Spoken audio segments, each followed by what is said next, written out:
আসসালামু আলাইকুম সবাইকে ঈদ মোবারক। সবাই কেমন আছেন?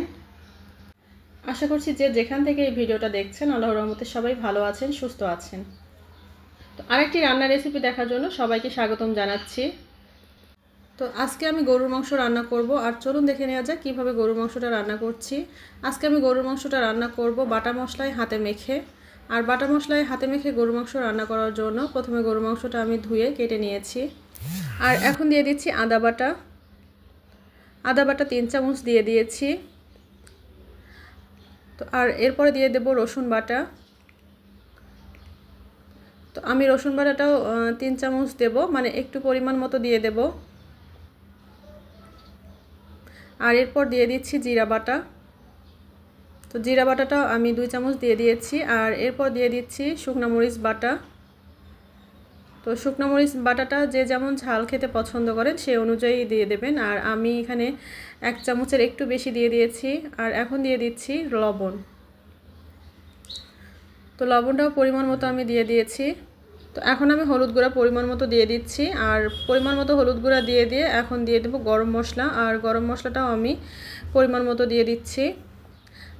গরম মশলাটা আমি বেটে দিইনি, এই কারণেই গরম মশলাটা বেটে দিলে কিন্তু মাংসের কালারটা কালো চলে আসে, আর এই জন্যই আমি গরম মশলাটা গোটায় দিয়ে দিয়েছি। আর এখানে কালো এলাচ দিয়েছি, সাদা এলাচ দিয়েছি, তেজপাতা, লবঙ্গ, দারুচিনি। তো মশলাটা আসলে মাংসের পরিমাণ অনুযায়ী দিতে হবে। তো এরপরে আমি হাত দিয়ে ভালো করে মাখিয়ে নেব। আর হাত দিয়ে ভালো করে মাখাতে হবে। হাত দিয়ে ভালো করে মাখালে মাংসের মশলাটা ভালো করে প্রবেশ করবে, আর মাংসটা কিন্তু খেতে টেস্ট হবে। আর হাতে মাখানো মাংসটা কিন্তু ভালো করে হাত দিয়ে মাখাতে হয়, আর ভালো করে হাত দিয়ে মাখানোর উপরেই কিন্তু টেস্টটা নির্ভর করে অনেকাংশে। মাংসটা কিন্তু মাখানো হয়ে গিয়েছে, আর আমি অফ ক্যামেরায় অনেক সুন্দর করে মাখিয়ে নিয়েছি, একদম পানি বেরিয়ে চলে এসেছে দেখেন। তো এরপরে আমি সরিষার তেল দিয়ে দিচ্ছি এই পর্যায়ে। আর সরিষার তেলটা দিয়ে আরও ভালো করে আমি মাখিয়ে দিচ্ছি আবার। তো সরিষার তেলটা কিন্তু এই পর্যায়ে দিতে হবে, প্রথমে কিন্তু সরিষার তেলটা দেওয়া যাবে না। প্রথমে সব মশলা দিয়ে ভালো করে মাখিয়ে নিতে হবে, আবার মাখানো হয়ে গেলে তারপর সরিষার তেলটা দিয়ে আবারও মাখিয়ে নিতে হবে। তো আমি সরিষার তেলটা দিয়ে আবারও মাখিয়ে নিয়েছি। আর মাখিয়ে নেওয়া হয়ে গিয়েছে, এখন কিছুক্ষণের জন্য রেস্টে রেখে দিচ্ছি। আর আধা ঘন্টা, হাতে সময় থাকলে আধা ঘন্টার জন্য রেস্টে রেখে দেওয়া যায়, তাহলে বেশি ভালো হয়। অথবা না থাকলে 10 মিনিট, অথবা সাথে সাথেও রান্না করা যাবে। তো আমি কিছুক্ষণ পরেই রান্নাটা বসিয়ে দিয়েছি, আর ঢাকনা দিয়েছিলাম। এখন ঢাকনাটা খুলে আমি চেক করে নিচ্ছি যে পানিটা শুকিয়ে এসেছে কিনা। তো পানিটা এখনও শুকিয়ে আসেনি, অনেকটাই পানি রয়ে গেছে। তো আমি ভালো করে নেড়ে চেড়ে দিচ্ছি, মাংসটা উল্টিয়ে দিচ্ছি একটু। তো ভালো করে মাংসটা নেড়ে চেড়ে দিয়ে আবারও আমি কিন্তু ঢাকনা দিয়ে দেব পানিটা শুকিয়ে আসা পর্যন্ত।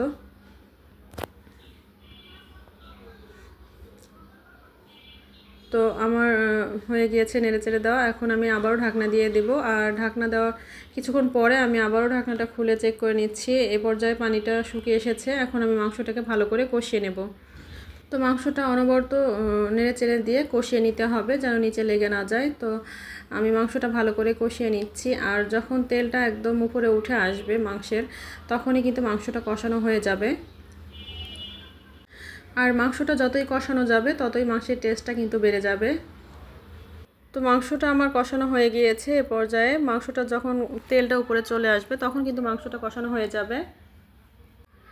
আর সুন্দর একটা কালার চলে এসেছে। এ পর্যায়ে মাংসটা কষানো হয়ে গিয়েছে। আর এখন আমি পানি দিয়ে দেবো রান্নার জন্য। আর মাংসটা কষানোর সময় কিন্তু অনেকটা সিদ্ধ হয়ে এসেছে। এখন আমি পরিমাণ মতো পানি দিয়ে দেবো বাকিটা সিদ্ধ করার জন্য। আর কিছু হালকা ঝোল রাখবো, সেই অনুযায়ী আমি পানি দিয়ে দিচ্ছি। তো পানি দেওয়া হয়ে গিয়েছে, এখন আমি ঢাকনা দিয়ে দিচ্ছি। কিছুক্ষণ পরে আমি ফিরে আসছি। তো কিছুক্ষণ পরে আমি ঢাকনাটা খুলে চেক করে নিচ্ছি।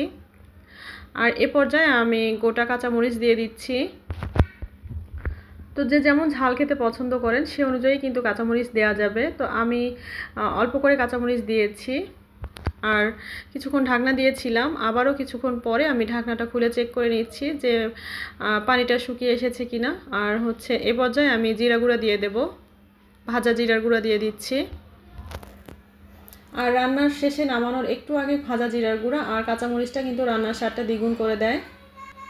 তো ভাজা জিরা গুঁড়া দিয়ে আমি কিছুক্ষণের জন্য ঢাকনা দিয়ে রেখে দিচ্ছি। আর কিছুক্ষণ পরে আমি ঢাকনাটা খুলে চেক করে নিয়েছি, আমার রান্নাটা হয়ে গিয়েছে। মাশাআল্লাহ, এটা ফাইনাল লুক।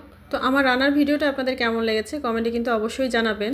আর ভালো লাগলে একটা লাইক দিয়ে দেবেন। আর আপনাদের একটা লাইক কিন্তু আমার জন্য অনেক গুরুত্বপূর্ণ। আর ভালো লাগলে আমার চ্যানেলটাকে সাবস্ক্রাইব করে রাখতে পারেন আরও এরকম রান্নার ভিডিও দেখার জন্য।